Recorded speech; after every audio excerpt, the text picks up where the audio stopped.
Welcome to মৌস tasty kitchen.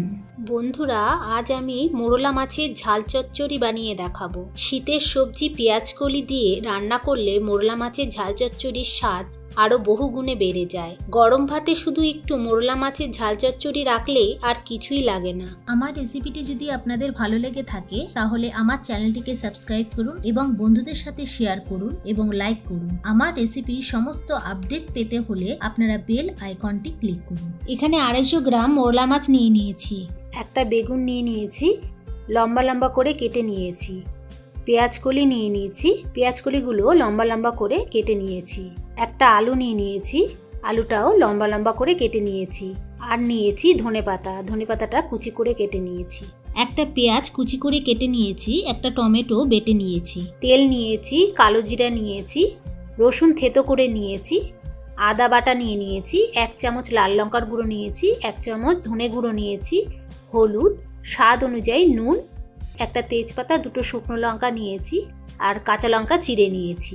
মাছটা ধুয়ে পরিষ্কার করে নিয়েছি। এখন নুন দিয়ে দিচ্ছি 1 চামচ, 1/2 চামচ হলুদ দিয়ে দিচ্ছি। এবার মাছটা খুব ভালো করে মাখিয়ে নিচ্ছি। আমি একটু মাছটা ছোটই নিয়েছি, এর থেকে চাইলে আপনারা বড় মোরলা মাছ নিতে পারেন। নুন হলুদ দিয়ে মাখানো হয়ে গেছে মাছটা। এখন আমি কড়াইতে একটু বেশি করেই তেল দিয়ে দেব। এই ভাজা তেলের মধ্যেই আমার রান্না হয়ে যাবে। মাছগুলো দিয়ে দিচ্ছি। মাছগুলো খুব সাবধানে দিতে হবে যাতে মাছগুলো ভেঙে না যায়। খুব ভালো করে ভেজে তুলতে হবে। ভালো করে ভাজলে মাছটা রান্না করার সময় ভেঙে যাবে না। মাছটা খুব সাবধানে উল্টাতে হবে। মাছটা ভাজা হয়ে এসছে। এখন আমি আস্তে আস্তে করে মাছগুলো তুলে নেব। সব মাছগুলো আমার ভাজা হয়ে গেছে, আমি একটা প্লেটে তুলে নিয়েছি। মাছ ভাজার তেলের মধ্যেই আমি বেগুনটা ভেজে নিচ্ছি। বেগুনগুলো দিয়ে দিয়েছি এবং সামান্য হলুদ দিচ্ছি, সামান্য নুন দিয়ে দিয়েছি। বেগুনটা খুব ভালো করে লাল লাল করে ভেজে নেব। বেগুনগুলো আমি লম্বা করে কেটেছি, আপনারা চাইলে অন্যভাবেও কাটতে পারেন।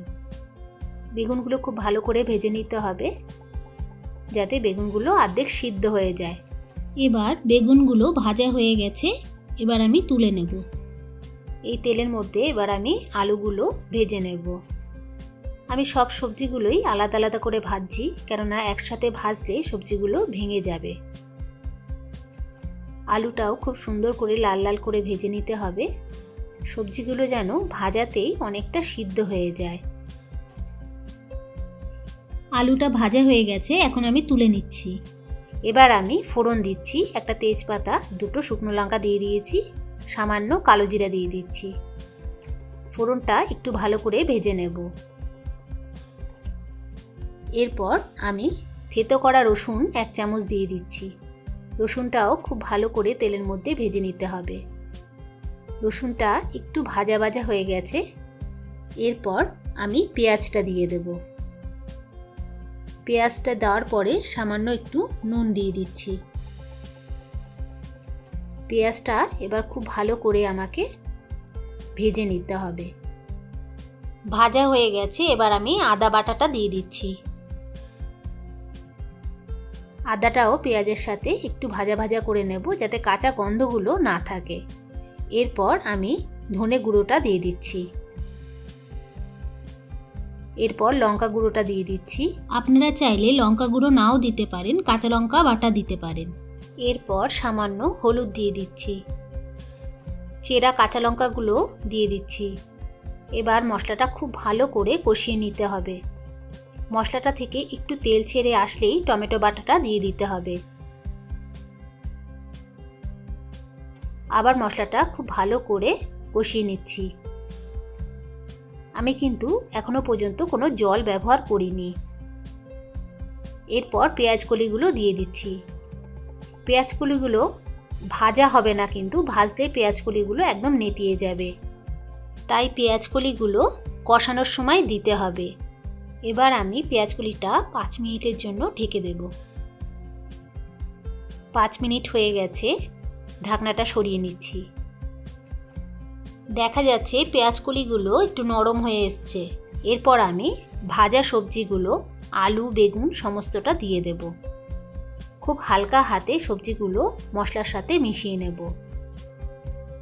যাতে সবজিগুলো ভেঙে না যায়।